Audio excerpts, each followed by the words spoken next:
आगे बढ़ते हैं। गुज़िश्ता साल 20 दिसंबर को सीएए और एनआरसी मुखालिफ एहतजाज के दौरान मेरठ में पेश आए तशद्दुद के दौरान पुलिस फायरिंग में 7 अफराद जाँ बहक हो गए थे। एक साल का वक्त गुजर जाने के बाद आज भी महलूकीन और मुतासरीन के अहले खाना इंसाफ और मुआवजे के मुंतजर है। समाजी और मिली तंजीमों की जानिब से मुतासरीन की कुछ मदद तो की गई, लेकिन हुकूमत की जानिब से इन अफराद की कोई मदद नहीं की गई।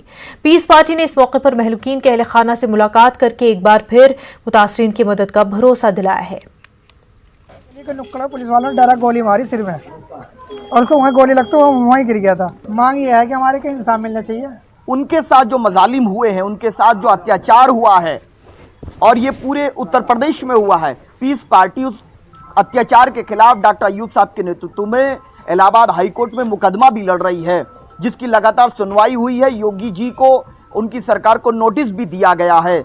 तो पीस पार्टी सीए के खिलाफ मुकदमा करने वाली पहली पार्टी है और हमेशा इस काले कानून के खिलाफ हम लड़ते रहेंगे।